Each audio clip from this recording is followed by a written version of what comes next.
You may be an empathic, understanding and forgiving person. You have the tendency to overlook red flags and give people chance after chance. From the moment they became aware of you, they studied everything you do, everything you say, everyone you talk to, and anything you are planning for the future. They study everything that is significant in your life.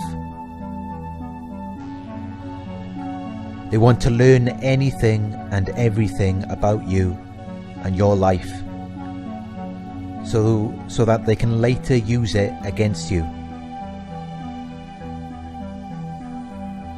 Social media is one of the narcissist's favourite tools for doing this.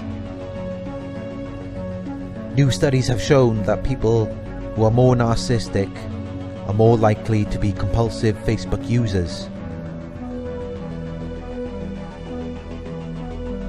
So they will go onto your profile and study all of your friends, likes, hobbies and interests.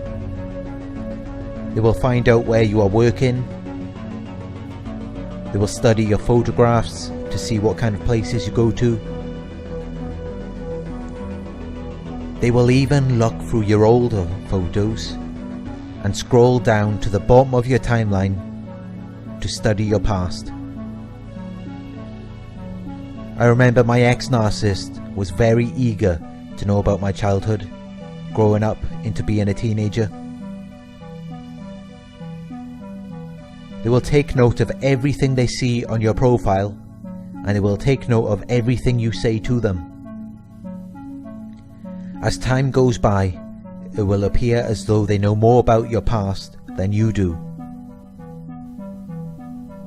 This then gives them the ability to rewrite the past and make you question whether or not something actually happened. They are always plotting against you. They will either be causing drama and chaos in the present, bringing up events from the past, or plotting and scheming for the future. But even when they are causing drama and chaos in the present, it's always based on something that happened in the past, or whatever it is they are fearing that might develop in the future. The narcissistic abuser has all kinds of sick, twisted methods they use to train or exercise your brain muscle in a way where you end up clinically insane or suicidal. I think it's important that victims are aware of this. These people are extremely sick and twisted. The methods they use are very similar to that of a serial killer or child molester. Overt narcissists tend to be more impulsive, but almost everything the covert narcissist does is calculated and premeditated. They will groom you, which is also known as conditioning, programming or training. They will love bomb you as a reward for your good behaviour. This trains you to comply with whatever it is they want you to do, or however it is they want you to behave. They will then devalue you when you don't do what they want. If they cannot get you to comply, they will simply discard you. But even then, they will continue to stalk and harass you even years down the line. For more information on this, watch my series of videos on the narcissist harassing and stalking you.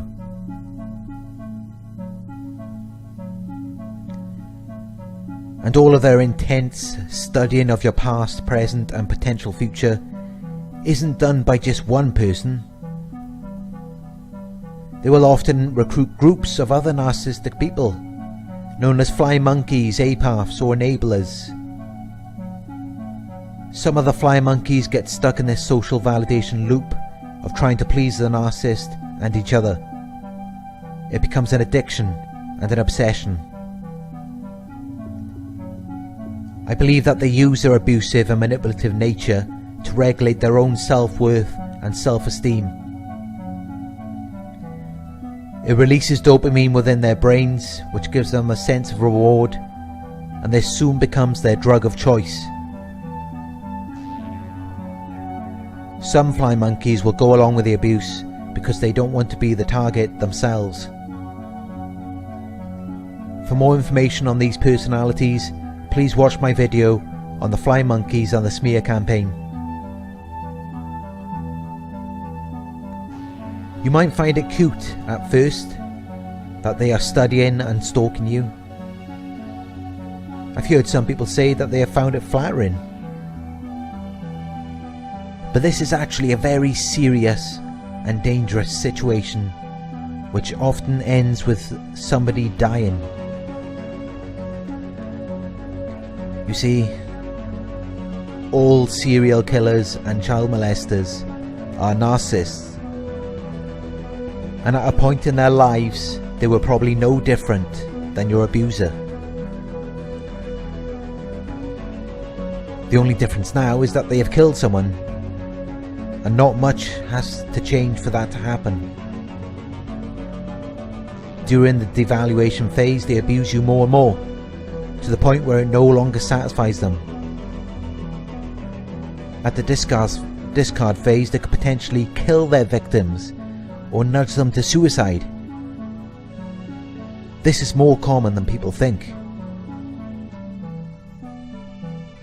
Their addiction to abuse and manipulate you is so strong that they do not know when to stop.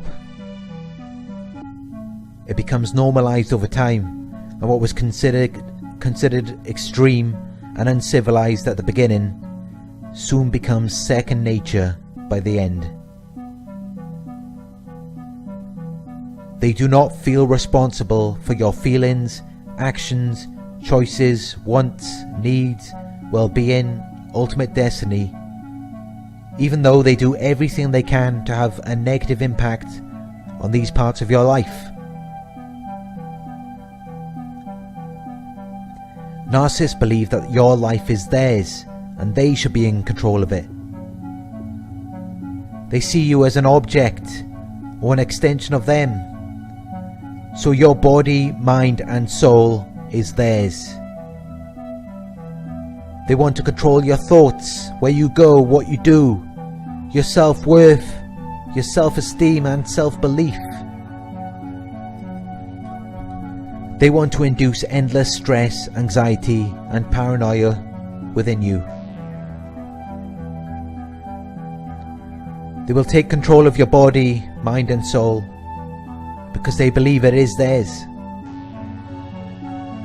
But they will not control your life to improve it.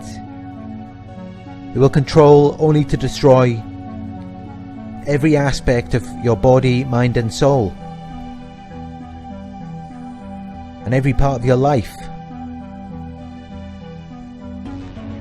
They are envious of your empathic qualities, your positive vibe, your self-worth and self-esteem from the devaluation phase onwards.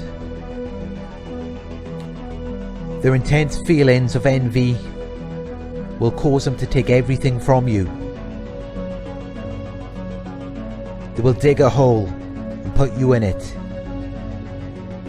Once they see you trying to climb out of that hole, suddenly every little thing you do is criticized and put down. You cannot think, speak, or do anything with your life without provoking their narcissistic rage and a narcissistic injury. Suddenly, any little thing you do for yourself triggers them to attack. This is what the narcissist will do to you, your body, mind, soul, and your life.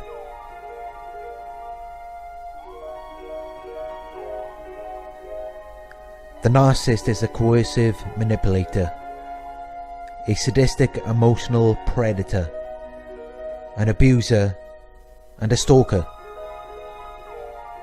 everything no self-respecting person with self-worth would ever want in their lives. And that is why they spend so much time devaluing us, to make us believe that they are all that we deserve. I'm sure you are wondering, don't they feel stupid or embarrassed doing all of these weird things? They spend years of their life practicing to be skilled actors and illusionists. It's like they think they are getting paid for it. It's not benefiting anyone in any way. Not even them. At best, it gives them a few seconds of supply, and then they go back to how they usually feel. A normal, emotionally healthy person would feel so dumb and ashamed for practicing these types of behaviours. And that is how you know that they are not normal, emotionally healthy people. They desire for you to confide in them at all times so that they can learn more about you. But they don't want to help you. You have triggered their inferiority complex and caused a narcissistic injury. They literally want you to die right now. They don't want you to progress, be happy, or succeed at anything in life. But in their worst case scenario, if you're going to progress or be happy, it should be with them. Of course, with them you're going to be progressing at the lowest rate imaginable, and you will never be truly happy. They will control everything, and it will never be about what you want. They are self-absorbed, so it will just revolve around whatever they want. But the narcissist cannot stand for you to have happiness or progression with someone that doesn't include them. They are very jealous. They feel as though someone or something is taking you away from them. You are the property of the narcissist. You do not do anything with anyone else. You belong to them. This is how they see you, like an object, or like a toy that only their flying monkeys or they can use.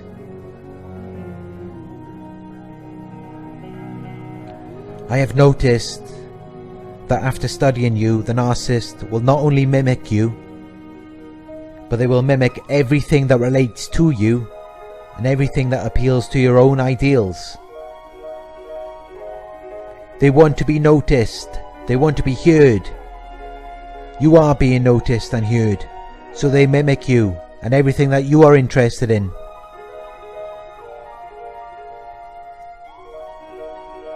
I've had narc exes that would change their whole look, clothing, makeup and personality.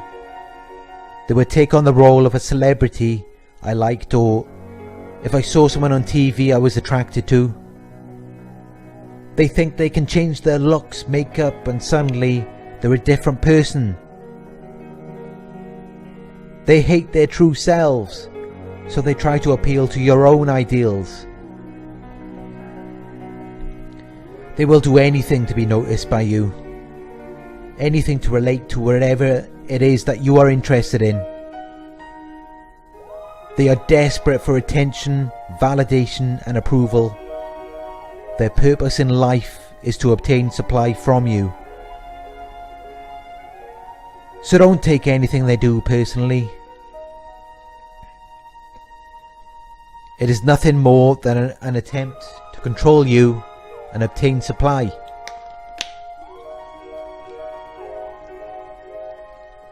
There often appears to be no rhyme or reason with the narcissist. We expect what they are doing or saying to have something personal to do with us. But sometimes it has nothing to do with us. The narcissist is fighting an endless battle within their own minds. They often take it out on the people closest to them, or good people who just take it and move on with their day. The narcissist also loves the vulnerable or disabled, mentally ill person as a victim. This type of person is easy to take advantage of. I remember when I was suffering mentally and I attempted suicide, I attracted a lot of these sick, twisted people. Normal people would never abuse or manipulate someone who is suffering mentally, especially if they are suicidal. We have empathy and consideration for these types of people. The narcissist gets excited by the mentally ill or disabled, and it makes them want to abuse them even more, just to see how badly they can damage them so that they can feel better about themselves. The narcissist hates to see any form of progression in their victim. They hate any form of innocence. This is all an assault to the narcissist's ego, and it triggers their abusive and manipulative nature. So just know, they will study your past, present, and potential future. It is their obsession, their newfound purpose in life, but also know that it isn't going to benefit them in any way. They are wasting their own time and their own lives. They are too busy dwelling in the past or feeling anxious about the future to ever focus on the present.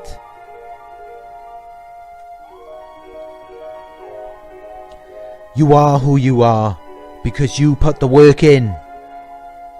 You overcame the struggles and setbacks of dangerous, envious narcissists. They do not want to see you progress or succeed in any way. Well, if the narcissist could see you now, they will be so mad. You don't even have to do anything and they are mad. But now that you are healing and progressing in your life, it is killing them inside. And the fact that you feel compassion and have no desire to take revenge on the narcissist who did everything they could to destroy you, that just winds them up even more. That just makes them even more mad. Because it shows them how much of a better person you are than them. They basically feel like shit right now because they tried everything. They studied your entire past, present, and potential future. They recruited all of their fly monkeys and created a smear campaign. For what? What have they accomplished from doing all of that? Nothing. Because you are still healing and recovering. And that just proves how useless and pathetic these people really are. Because the one thing they spend all of their days practicing and crafting, they can't even get that right. But that's their problem, not yours. You should feel no responsibility for how they feel. If they cannot appreciate your success and be happy for you, there is clearly something wrong with them. You are a reminder of where they have failed in their lives, and I'm not just talking about material things. Success begins with a mindset they can never have, because all they do is hate and envy instead of appreciating.